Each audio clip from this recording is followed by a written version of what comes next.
اور پھر آقا نے روتے روتے فرمایا کاش آج میری ماں زندہ ہوتی اور میں لوگوں کو نماز شب پڑھا رہا ہوتا اور اس میں سورہ فاتحہ کی تلاوت کر رہا ہوتا، پھر میری ماں کو میرے ساتھ کوئی کام یاد آ جاتا، میری ماں دروازے کی چلمن کو سرکا کے کہتی ابنی محمد، میرے بیٹے محمد میری بات سنو۔ فرمایا لوگو میں اپنی نماز توڑ کے پہلے ماں کی بات کو سن لیتا۔ یہ ماں ہے جس کی محبت کو مصطفیٰ کریم نے بھی محسوس کیا ہے۔ اونچی مسندوں پہ بیٹھنے کا وہ مزہ نہیں جو ماں کے قدموں میں بیٹھنے کا مزہ ہے۔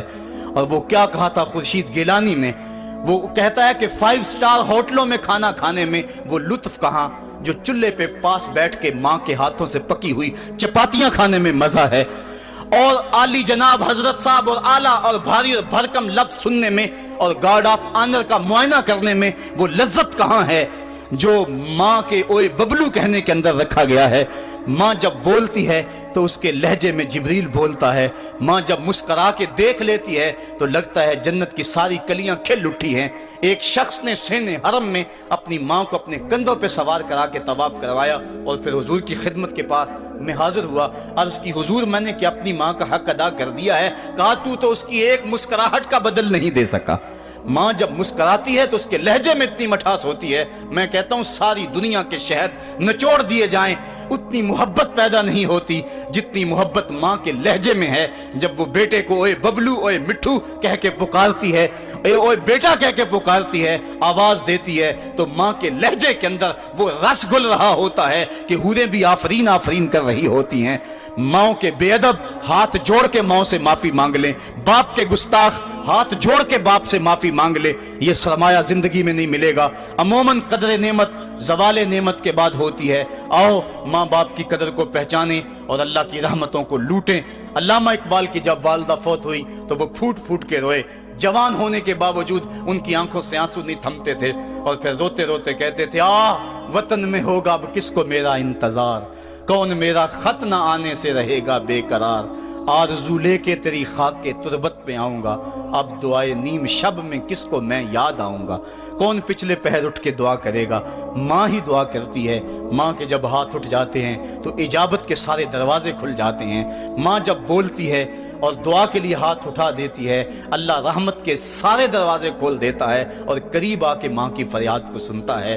ماں کی دعا جو اولاد کے حق میں ہے، مظلوم کی دعا اور مسافر کی دعا، حدیث میں آتا ہے یہ 3 دعائیں ایسی ہیں جو رد نہیں ہوتی۔ تو ماں کی دعائیں لیں، ان کی خدمت کریں اور والدین کی رضا چاہیں، اور اللہ کی ناراضگی والدین کی ناراضگی میں ہے۔ جس پہ والدین راضی ہو گئے سمجھ لو خدا اس پہ راضی ہو گیا، اور جس پہ والدین راضی نہیں ہیں چاہے وہ جتنے مرضی لمبے سجدے کرتا رہے، اس کا رب عرش کا رحمان اس پہ راضی نہیں ہو سکتا۔ اللہ کے حبیب صلی اللہ علیہ وسلم نے ارشاد فرمایا الا انبئکم باکبر الکبائر، لوگو تمہیں بڑے بڑے گناہوں کی خبر نہ دے دوں؟ صحابہ نے عرض کی کیوں نہیں یا رسول اللہ، آپ ارشاد کریں۔ فرمایا الاشراک باللہ وعقوق الوالدین وجلسا وکان متقیا قال الا وقول الزور والشہادۃ الزور، حضور فرمایا ایک اللہ کے ساتھ کسی کو شریک ٹھہرانا، اور دوسرا کسی انسان کو قتل کرنا، تیسرا والدین کی نافرمانی کرنا۔ اور حضور اس موقع پہ ٹیک لگائے بیٹھے تھے، ٹیک چھوڑ کے آگے ہو گئے، وجلسا وکان متقیا، آگے ہو گئے، اور حضور نے 3 مرتبہ اس بات کو کہا، اور پھر فرمایا اور جھوٹی گواہی دینا اور جھوٹی شہادت دینا۔ تو یہ وہ ہیں جو بڑے بڑے گناہ ہیں۔ میں نے ایک روایت میں پڑھا ہے حضور نے ارشاد فرمایا جنت کی خوشبو 1000 سال کی مسافت سے آنا شروع ہو جائے گی۔ جب لوگ جنت میں جائیں گے تو 1000 سال کی مسافت دور ہی ہوں گے کہ جنت کی خوشبو آنا شروع ہو جائے گی، لیکن 4 اشخاص ہیں جو جنت کی خوشبو نہیں پا سکیں گے۔ وہ کون کون سے ہیں؟ ایک قاطع الرحم، جو رشتہ داریاں توڑتا ہے، کبھی اس سے لڑائی، کبھی اس سے لڑائی، کبھی اس سے لڑائی، حالانکہ حکم ہے سل من قطعک وات من حرمک، جو تجھ سے تعلق توڑے تو اس سے تعلق جوڑ، جو تجھے محروم رکھے تو اس کی جھولیاں بھر دے۔ تو جو رشتہ داریوں کو توڑتا ہے، مقدس رشتوں کو پامال کرتا ہے، بلکہ والدین کے حوالے سے یہ بات بھی سن لیں، بعض اوقات والدہ اپنی بہن سے ناراض ہو جاتی ہے، باپ اپنے بھائیوں سے ناراض ہو جاتا ہے، تو اولاد کو کہتا ہے کہ نہ ملنا اپنے جو ہے وہ چچا تائے سے نہ ملنا، ماں کہتی ہے اپنی خالہ سے نہ ملنا، تو اب کیا حکم ہے، ملے کہ نہ ملے؟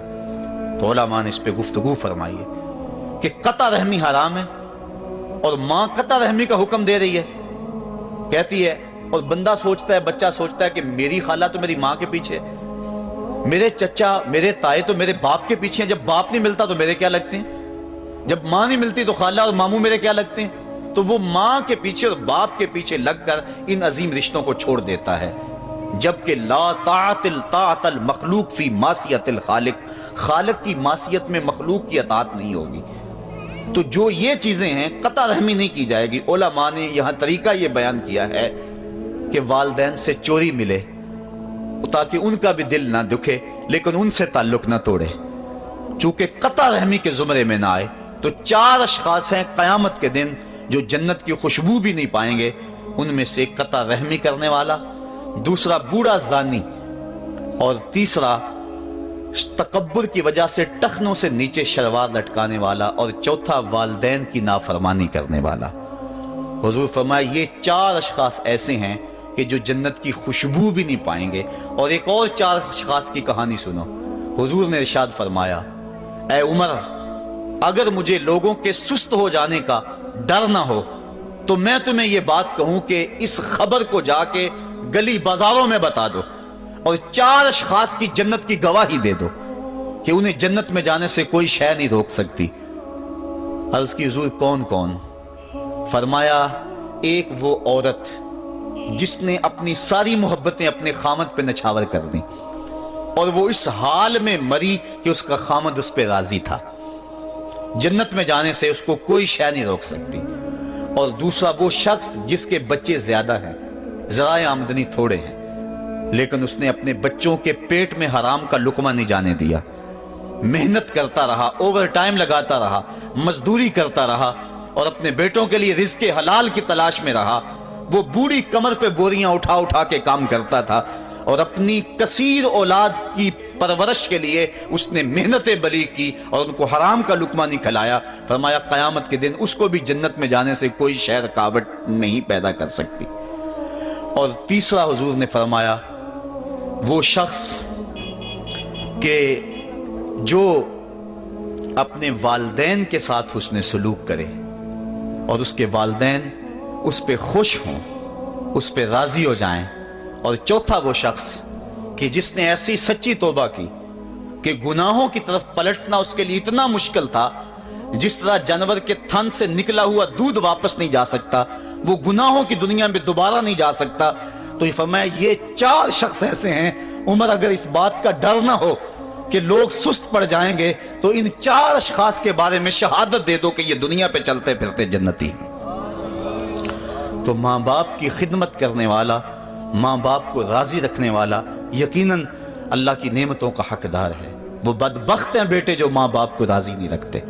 اللہ کے حبیب صلی اللہ علیہ وسلم کی خدمت میں ایک شخص حاضر ہوا اور اس نے اذن جہاد طلب کیا، حضور میں جہاد پہ جانا چاہتا ہوں، مجھے اجازت مرحمت فرمائے۔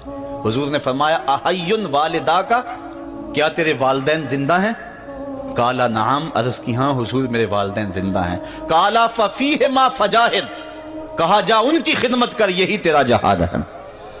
ماں باپ کو بلکتا ہوا چھوڑ جائے اور آپ جہاد پہ چلا جائے، ماں فالج میں گری ہوئی ہے اور بیٹا تبلیغی گشت پہ چلا جائے، باپ تڑپ رہا ہے اور بیٹا پیر کی چوکھٹ پہ جھاڑو دیتا پھرے، اللہ راضی نہیں ہوگا۔ میں سچ کہتا ہوں، اپنے بھی خفا مجھ سے ہیں، بیگانے بھی ناخوش، کہ میں زہر حلاحل کو کبھی کہہ نہ سکا کند، بات وہی کہتا ہوں سمجھتا ہوں جسے حق، نئے ابلہ مسجد ہوں نئے تہذیب کا فرزند، محمد عربی صلی اللہ علیہ وسلم سے بڑا پیر کون ہو سکتا ہے؟ لیکن حضرت وہ ویسے کرنی نہیں آ رہے۔ آقا کریم اپنے بٹن کھولتے ہیں اور کرن کی طرف، یمن کی طرف رخ کر کے لمبی سانسیں لیتے ہیں اور کہا میں رحمان کی خوشبو پا رہا ہوں۔ ایک دن صحابہ نے پوچھا بندہ نواز جس کے لیے تڑپتے ہو، جس کی ٹھنڈی ہوائیں آپ کو آ رہی ہیں، وہ آپ کا بڑا پیار کرنے والا ہے؟ کہا ہاں میرے سے بڑی محبت کرتا ہے۔ تو کہا پھر اتنی محبت کرتا ہے تو یمن تو دور نہیں ہے، بلال حبش سے آ گیا، سلمان فارس سے آ گیا، سہیب روم سے آ گیا، اور وہ یہاں یمن سے نہیں آ سکا؟ فرمایا اس کی بوڑھی اور نابینا ماں ہے جس کی خدمت اس کو نہیں آنے دیتی۔ اللہ اکبر۔ اب حضرت اویس کرنی نہیں آئے لیکن خیر التابعین کہلائے، آئے نہیں لیکن حضور ان کی یاد میں تڑپ رہے ہیں۔ اللہ، بلکہ حضور نے فرمایا کہ کوئی جائے اویس بن عامر کو ملے، اور جب ملے تو اس کو کہنا میری امت کی بخشش کی دعا کرے۔ جو ماں باپ کی خدمت کرتا ہے اس سے ثابت ہوا اس کی دعائیں قبول ہوتی ہیں۔ میں نے ایک روایت میں پڑھا ہے کہ جو آدمی روزانہ اپنے والدین کے لیے دعا کرے، والدین زندہ ہوں تب بھی، والدین فوت ہو گئے ہوں تب بھی، یہ عادت بنا لے، روزانہ ماں باپ کے لیے دعا کرے، ساری زندگی اس کے رزق میں بے برکتی نہیں آئے گی، اللہ اس کو رزق کی فراوانی عطا کر دے گا۔ اور جو والدین کے لیے دعا نہیں کرتا اللہ تعالیٰ کی رحمتوں سے محروم ہو جاتا ہے۔ حضرت ابو ہریرہ رضی اللہ تعالیٰ عنہ جب بھی ہاتھ اٹھاتے تھے تو یہ دعا کرتے تھے، اللہم اغفر لأبی ہریرہ ولأمی ولمن استغفر لہما، اے اللہ ابو ہریرہ کو بخش دے، حضرت ابو ہریرہ کی ماں کو بخش دے، اور قیامت تک جو ہم دونوں کے لیے بخشش کی دعا کرے اس کو بھی بخش دے۔ حضرت امام محمد بن سیرین ایک بزرگ ہوئے تابعی، جب بھی دعا کرتے تھے یہ دعا ضرور کرتے تھے، اے اللہ ابو ہریرہ کی بخشش کر دے۔ کسی نے کہا کہ تمہیں ابو ہریرہ رضی اللہ تعالیٰ نے ان کی ماں سے بڑی ہمدردی ہے؟ کہا ان سے جو ہمدردی ہونی ہے وہ تو ہونی ہے۔ انہوں نے کہا ہوا ہے اے اللہ ابو ہریرہ اور ان کی ماں کو بخش دے، جو ان کے لیے دعا کرے اس کو بھی بخش دے۔ تو میں دعا کر کے اپنی بخشش پکی کر رہا ہوں۔ تو والدین کے لیے دعا کرنا اللہ کی رحمت کو دعوت دینا ہے۔ تو فرمایا کہ جاؤ اویس بن عامر کو جانا اور جا کے اس کو میری امت کے لیے دعا کا کہنا۔ حضرت سیدنا عمر فاروق حضرت علی المرتضیٰ گئے، جا کے ڈھونڈا، تلاش کیا، اویس بن عامر ملے، حضور کا سلام کہا، بس پھوٹ پھوٹ کے رونے لگے۔ کہا بتاؤ میرے رسول کے لبوں پہ میرا نام کیسے آیا تھا؟ حضور میرا جب تذکرہ کرتے تھے کیسے کرتے تھے؟ یہ درد دیکھا تو بولے کہ کیا آپ اتنی محبت رکھتے ہیں تو پھر ملنے کیوں نہیں آئے حضور کو؟ اتنا جو پیار رکھتے ہیں تو زیارت کرنے کیوں نہیں آئے؟ تو حضرت اویس کرنی نے بات کے رخ کو بدلا، کہا تم نے میرے رسول کو دیکھا؟ تم نے میرے رسول کی زیارت کی ہے؟ کہا ہاں ہم تو صبح و شام وہاں رہے ہیں۔ کہا پھر بتاؤ حضور کے یہ ابرو جڑے ہوئے تھے یا کھلے ہوئے تھے؟ اب دونوں حیران ہو گئے۔ کہا تم نے تو دیکھا، میں نے تو دیکھا نہیں، تم بتاؤ نا، پھر میں تو گیا نہیں، مجھے کہتے ہو گیا نہیں، تم بتاؤ حضور کے ابرو جڑے ہوئے تھے یا کھلے ہوئے تھے؟ حیران ہیں۔ کہا حضور آپ ہی بتلائیے۔ کہا کوئی دور سے دیکھتا تو جڑے ہوئے نظر آتے، قریب آ کے دیکھتا تو کھلے ہوئے نظر آتے۔ یہ وہ ہے جو ماں کی خدمت کرتا رہا اور حضور کے دربار میں حاضر نہیں ہو سکا، لیکن حاضری اس کی تھی، وہ جہاں بھی تھا وہ نبی کے قرب میں تھا۔ تو اس لیے ماں باپ کی خدمت اتنا بڑا وظیفہ ہے۔ حضرت بایزید بستامی کہتے ہیں میں نے حق معاف کروا لی اپنی ماں سے، کہ ماں تیرے حق ادا کروں یا اللہ کے حق ادا کروں؟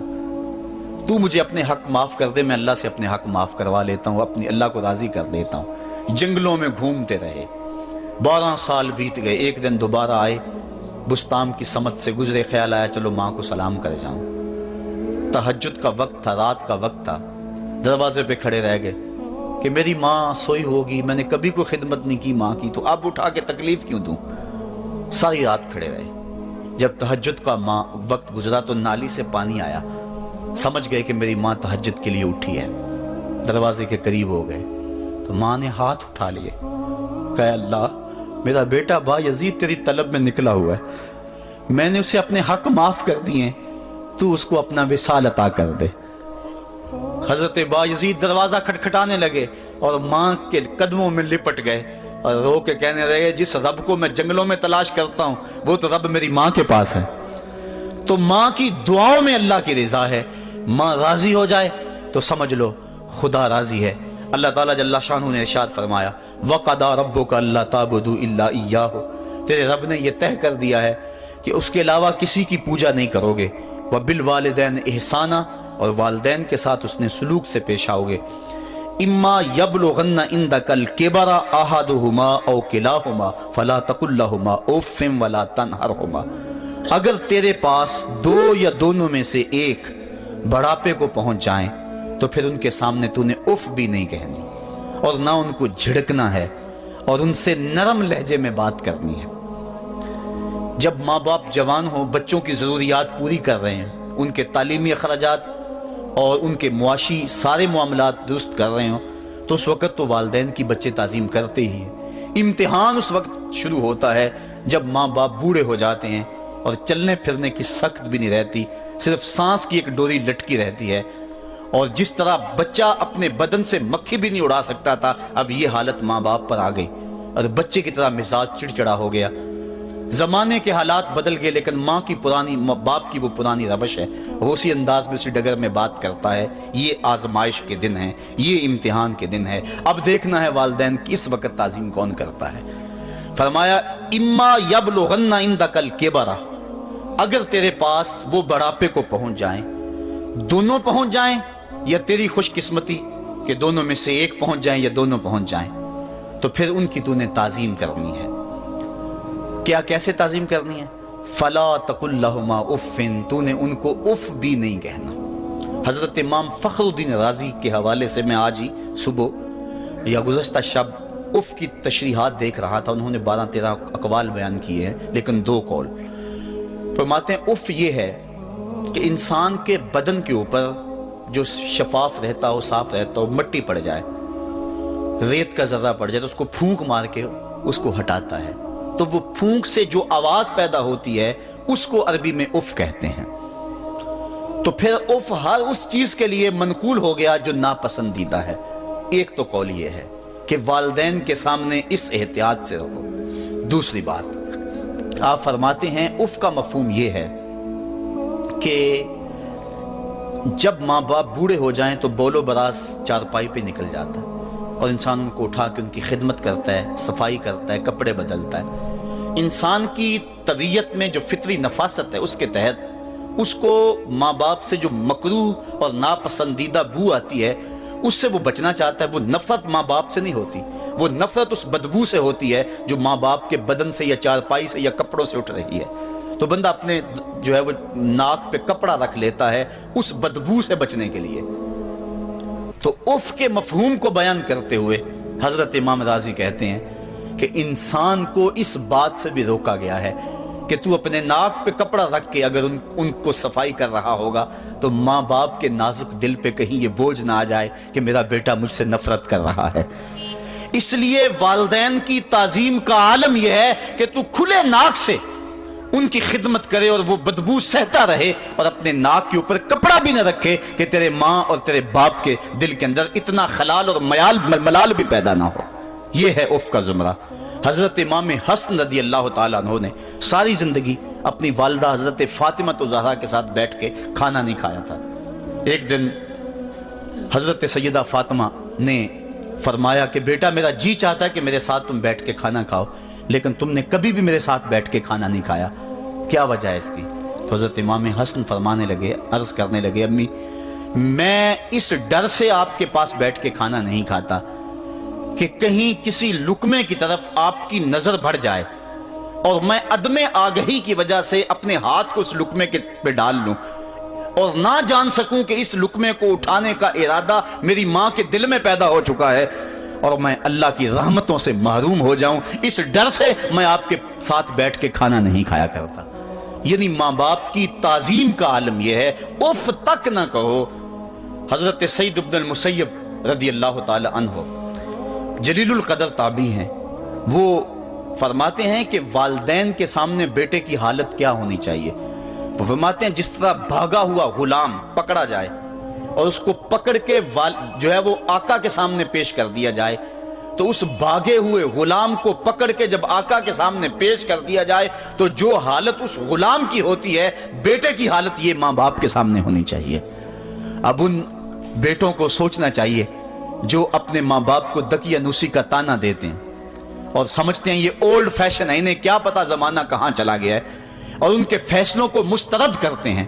علماء نے اس بات کو تفصیل کے ساتھ بیان کیا ہے کہ شریعت کے جو قطعی ضابطے ہیں ان ضابطوں اور ان قوانین کو اور ان معاملات میں تو والدین کی فرما برداری نہیں ہوگی اللہ کی اگر معصیت ہوتی ہو، لیکن جو معاملے شک والے ہیں وہاں ماں باپ کے قول کو ترجیح دی جائے۔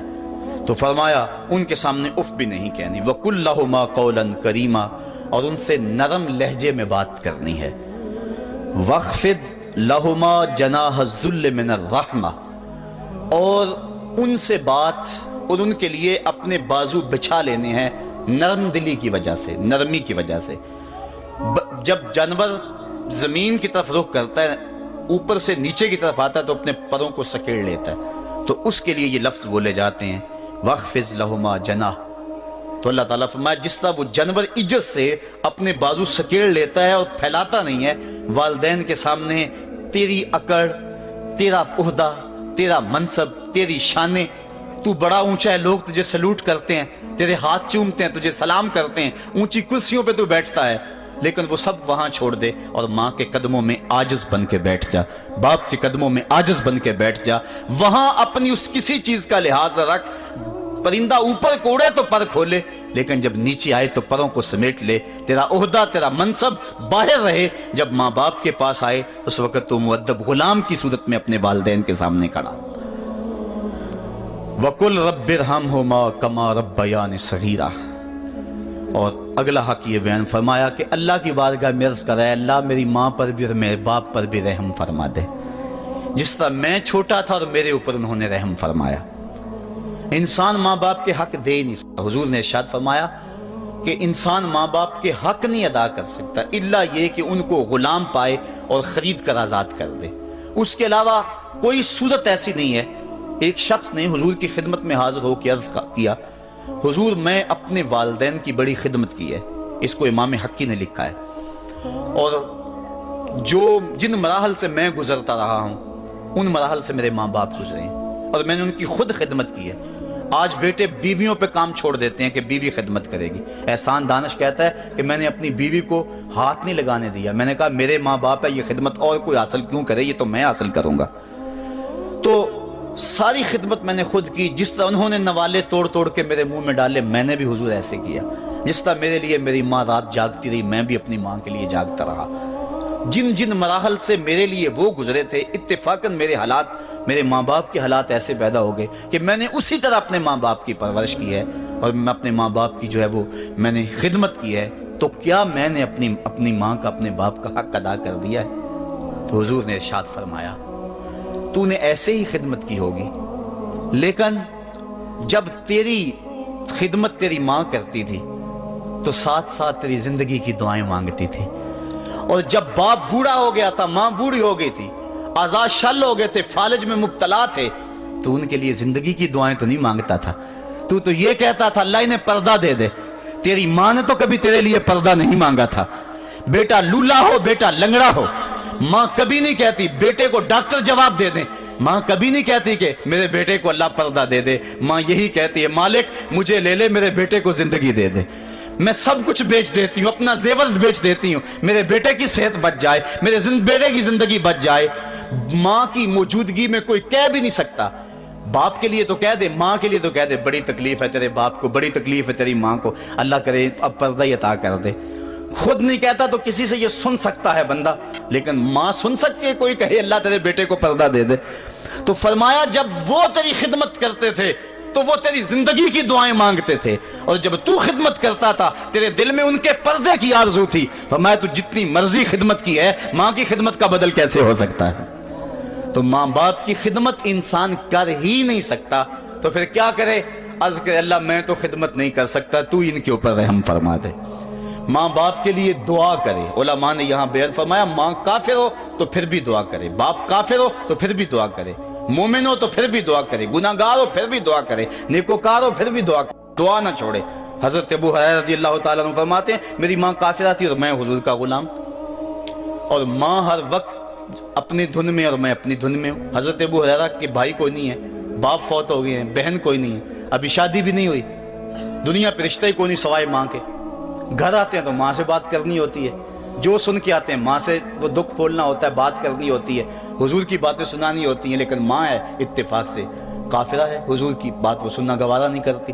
حضرت ابو ہریرہ کو اور بات آتی کوئی نہیں، وہ تو کرتے ہی حضور کی باتیں۔ ایک دن حضور کی بات چھیڑی، ماں کی زبان سے کوئی جملہ ایسا نکلا جو سخت تھا، گوارا نہ ہوا، چھوڑ دیا گھر کو۔ ماں تیری عظمت کو سلام، لیکن رسول اللہ کے مقابلے میں تیری کوئی شان نہیں ہے۔ گھر سے نکلے، لیکن نکلے تو پاؤں ڈگمگا رہے تھے کہ دنیا پہ ایک ہی رشتہ تھا وہ بھی جاتا رہا۔ چند قدم چلے تو دل میں خیال آیا سارے دکھوں کا جو مداوا کرتا ہے، میں اس آقا کی بارگاہ میں یہ دکھڑا کیوں نہ بیان کر دوں۔ دریائے رحمت جوش میں تھا، وہ دلوں کی حالتیں بوجھ لینے والے آقا نے پوچھا ابو ہریرہ کیا ہے؟ عرض کی حضور میری ماں کی ہدایت کے لیے دعا کر دو۔ یہ کہا اور پھوٹ پھوٹ کے رونے لگے۔ حضور نے فوراً ہاتھ اٹھا دیے اور مسلم کے لفظ ہیں اللہم اہد ام ابی ہریرہ، اے اللہ ابو ہریرہ کی ماں کو ہدایت عطا کر دے۔ بس یہ بات سنی حضرت ابو ہریرہ کا چہرہ کھل اٹھا، اپنے گھر کو دوڑ لگا دی۔ کوئی رستے میں ملا، کہا ابو ہریرہ اتنی تیز تو تم کبھی نہیں دوڑتے تھے، آج کیا ہوا؟ اتنی تیز تیز کیوں دوڑ رہے ہو؟ کہا آج ہی تو دیکھنا چاہتا ہوں کہ گھر پہلے میں پہنچتا ہوں یا میرے آقا کی دعا پہلے پہنچتی ہے۔ حضرت ابو ہریرہ فرماتے ہیں جب میں گھر پہنچا تو دروازہ بند تھا، میں نے دستک دی، اندر سے آواز آئی بیٹا ٹھہرو میں آتی ہوں۔ کہا اس لہجے کو جان گیا، اس میں محمد کی بولی بول رہی ہے۔ کہا تھوڑی دیر کے بعد میری ماں آئی، تازہ غسل کی وجہ سے اس کے بالوں سے پانی کے قطرے ٹپک رہے تھے اور میری ماں زنجیر کھول رہی تھی، اس کے لبوں پہ شہادت کا کلمہ جاری تھا۔ تو والدین کے لیے مغفرت کی دعا کرتے رہیں، والدین کی بخشش کی دعا کرتے رہیں۔ والدین جب دنیا پہ ہوتے ہیں تو اللہ کی رحمت کا گھنا سایہ ہوتے ہیں، لیکن جب دنیا سے چلے جاتے ہیں ان کی قبر سے بھی فیض ملتا ہے اور سکون اور طمانینت ملتی ہے۔ والدین فوت ہو جائیں تو ان کے حق ختم نہیں ہو جاتے، بلکہ حدیث میں آتا ہے 4 حق ایسے ہیں والدین کے جو مرنے کے بعد بھی اولاد کے ذمہ باقی رہتے ہیں۔ الصلاۃ، ان کے اوپر نماز جنازہ پڑھی جائے۔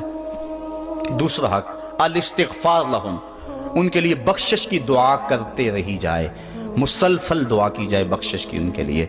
اور ایک روایت میں نے پڑھا ہے اگر کوئی بندہ اس کے والدین حالت ناراضگی میں فوت ہو گئے، والدین ناراض تھے، موقع نہ مل سکا منانے کا اور والدین فوت ہو گئے، تو حدیث میں آتا ہے کہ وہ کثرت کے ساتھ، ایک تو اپنی خالہ کے ساتھ، ماں اگر فوت ہوئی ہے تو باپ ہوئی ہے تو باپ کے بھائیوں کے ساتھ اس نے سلوک کرے، باپ خوش ہوگا۔ دوسرا کثرت کے ساتھ اپنے والد کے لیے استغفار، والدہ کے لیے استغفار کرتا رہے۔ جب کثرت سے استغفار ہوتا رہے گا تو اس کے والدین راضی ہوں گے، اللہ اس کے گناہ کو معاف فرما دے گا۔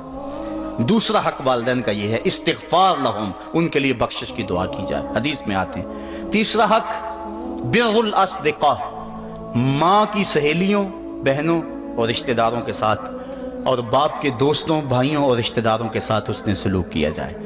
اور چوتھا حق انجاز الوعد، وعدوں کو پورا کرنا، یعنی ماں نے یا باپ نے جو وعدے کیے ہوئے تھے، مسجد سے کوئی وعدہ تھا، مدرسے سے وعدہ تھا، کسی فلاحی تنظیم سے وعدہ تھا، کسی غریب سے اعانت کا وعدہ تھا، یا ان کا معمول تھا اعانت کرنے کا، تو جو ان کے معمولات ہیں اچھائی کے ان کو جاری رکھا جائے اور اس سلسلے کو باقی رکھا جائے۔ تو یہ 4 حق ایسے ہیں جو والدین کے مرنے کے بعد بھی اولاد کے ذمے باقی رہتے ہیں۔ والدین اللہ کی بہت بڑی نعمت ہیں، جب یہ سایہ سر سے اٹھ جاتا ہے تو پھر پتہ چلتا ہے کتنا گھنا سایہ تھا۔ صاحبو، جن کے والدین زندہ ہیں وہ ان کی زندگی کو غنیمت سمجھے، اور جن کے والدین کا گھنا سایہ ان کے سر سے اٹھ گیا ہے وہ ان کے لیے استغفار اور کثرت دعا سے ان کی رضا حاصل کرنے کی کوشش کریں۔ اللہ تعالیٰ نے والدین کی رضا میں ہی اپنی رضا کو چھپا کے رکھا ہوا ہے، اور یہ والدین اتنا بڑا سرمایہ ہے۔ میں آپ حیثیت کیا رکھتے ہیں؟ خود امام الانبیاء صلی اللہ علیہ وآلہ وسلم نے والدین کی آرزو کی ہے۔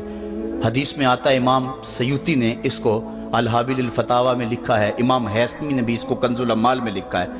ایک دن حضور نماز عشاء پڑھانے آئے، نماز عشاء پڑھانے کے لیے مصلی پہ کھڑے ہوئے، تا حد نظر صحابہ تھے، حضور کو دیکھ کر ادب سے کھڑے ہو گئے، بس آنکھیں چھلکنے لگی۔ پھر حضور نے روتے روتے کہا لو ادرکت والدی او احدہما، کاش آج میرے ماں باپ زندہ ہوتے یا ان میں سے کوئی ایک ہی زندہ ہوتا۔ انسان نے دکھوں کی زندگی گزاری ہو، بعد میں اللہ خوشحالیاں دے دے تو انسان آرزو کرتا ہے کہ کاش آج میرے ماں باپ زندہ ہوتے، میرے دکھوں بڑا دور دیکھا تھا، آج سر پہ عزتوں کی سجی ہوئی دستار بھی دیکھتے، میری غربت دیکھی تھی، دولت کی ریل پیل بھی دیکھتے، میرے گھر میں پریشانیاں دیکھی تھی، میرے گھر کے آنگن میں محبتوں کے کھلے ہوئے گلاب بھی دیکھتے۔ آرزو کرتا ہے، تمنا کرتا ہے۔